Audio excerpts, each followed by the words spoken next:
आत्मा की खोज, अनंत शक्ति, आनंद और शांति, ईश्वरीय भक्ति के लिए जुड़े रहें हमारे चैनल से। आपका अपना चैनल गुरु अशोक तिवारी, लाइक और सब्सक्राइब करना ना भूलें। धन्यवाद। जय माता की, जय परशुराम। श्री गणेशाय नमः। प्रिय बंधुओं, जब हम कथा या हवन करते हैं तो उस समय हम कई बड़ी भारी भूल कर देते हैं। अब यदि हम इन भूल के बारे में आपको बताएंगे तो आपको सुनने में तो ऐसा लगेगा कि नहीं, ये कोई बड़ी भारी भूल नहीं है, ये तो छोटी सी भूल है। लेकिन हम आपको बता दें कि आपकी निगाह में जो छोटी सी भूल है वही जो है देवताओं की निगाह में बड़ी भारी भूल हो जाती है। और इन की गई भूलों के कारण हम नाना प्रकार की परेशानियां हमारे घर में आ जाती हैं। तो चलिए आज चर्चा करते हैं इन्हीं भूलों के संबंध में। यहाँ पर भूल नंबर 1। तो जब हम कोई कथा करते हैं या अन्य कोई दूसरा धार्मिक अनुष्ठान करते हैं तो इन कार्यों के करने के पश्चात हवन करने का नियम है, और बस यहीं पर आचार्य के द्वारा ये भूल हो जाती है। तो वह भूल और गलती क्या है? हम पूरा कार्य बड़े आनंद के साथ में, विधि विधान के साथ में संपन्न कर देते हैं, हवन भी करते हैं, लेकिन कहीं कहीं ऐसा होता है कि कोई आचार्य हवन शांति नहीं करते। वे बिना हवन शांति किए ही आरती और देवताओं का विसर्जन कर देते हैं। अब आप मन में सोच रहे होंगे कि ये कौन सी बड़ी भारी गलती है। अरे ये छोटी सी गलती है, हवन शांति नहीं किया, भूल गए। तो बंधुओं, जब तक हम हवन शांति की क्रिया संपन्न नहीं कर देते हैं तब तक देवता लोग प्रसन्न नहीं होते। धार्मिक कार्यों के बाद जब हम हवन करते हैं तो उसकी हवन शांति करना भी परम आवश्यक होती है। यदि आप नहीं करेंगे तो आपके घर में नाना प्रकार की आधि और व्याधियां प्रवेश कर जाएंगी। अब भूल नंबर 2। जब हम हवन करते हैं तो हवन में कौन कौन से पदार्थ हम ग्रहण करते हैं, इनमें मूल बात मैं बता दूं आपको कि हम उन पदार्थों से हवन करते हैं जो पदार्थ खाए जाते हैं। जिन्हें हम लोग खाते हैं वही हम देवताओं के लिए भी अर्पित करते हैं।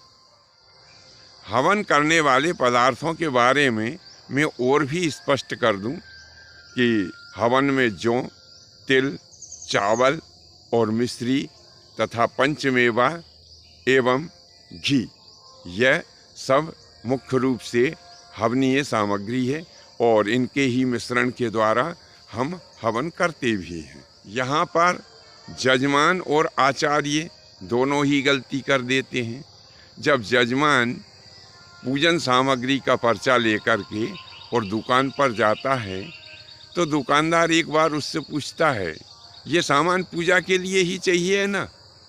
और जजमान कह देता, हाँ भैया पूजा के लिए ही चाहिए। तो दुकानदार भी पूजा के लिए उस सामान को निकालता है जिसकी गुणवत्ता अच्छी नहीं होती है, सस्ता सा सामान निकालता है, कहीं ग्राहक हाथ से ना चला जाए, इसीलिए वह भी सस्ते से सस्ता सामान देता है और ऐसा सामान देता है कि जिसकी गुणवत्ता ज़्यादा अच्छी नहीं होती है। जजमान उस सामान को लेकर के घर आ गया, पूजा प्रारंभ हो गई, हवन की सामग्री जो है उसका मिश्रण भी तैयार कर लिया गया, लेकिन ये नहीं देखा कि उस सामग्री में कहीं कोई जीव जंतु तो नहीं है। जैसे जौ और तिल में जीव जंतु पड़ जाते हैं, उनकी सफाई भी नहीं की। कितना उसमें कंकर है, कचरा है, मिट्टी है, ये कुछ भी नहीं देखा और मिलाकर तैयार कर लिया। और सबसे बड़ी दिक्कत तो तब होती है कि जजमान सस्ते के चक्कर में ऐसा घी लेकर के आ जाता है जिसके ऊपर साफ शब्दों में ये लिखा है कि यह खाने योग्य नहीं है। अब भला बताइए, हम जो आहुति देवताओं को देते हैं तो वह देवताओं को वह आहुति हम खाने के लिए ही देते हैं। अब जब जिस चीज़ के ऊपर लिखा है कि यह खाने के योग्य नहीं है, लेकिन फिर भी जजमान, क्योंकि सस्ता है घी, इसीलिए उसी घी को लेकर के आता है।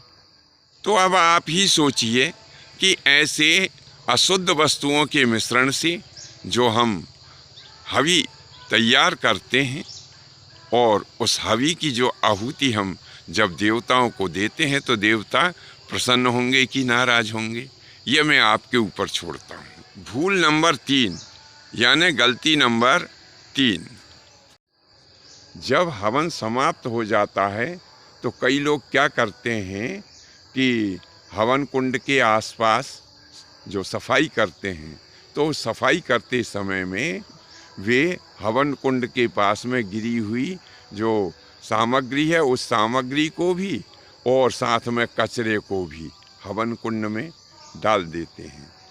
ऐसा कार्य भारी दोषपूर्ण होता है और इन्हीं या इनके जैसी और बहुत सारी गलतियां हैं। इनके कारण हमें देवताओं तथा पितरों का खूब भाजन बनना पड़ता है। आगे के भाग में हम बताएंगे कि आहुति क्या है और हवन कुंड क्या है। यह जानकारी आपको कैसी लगी? यदि अच्छी लगी हो तो नीचे कमेंट्स बॉक्स में अवश्य लिखें, इष्ट मित्रों में शेयर करें। धन्यवाद। जय माता की, जय परशुराम जी की।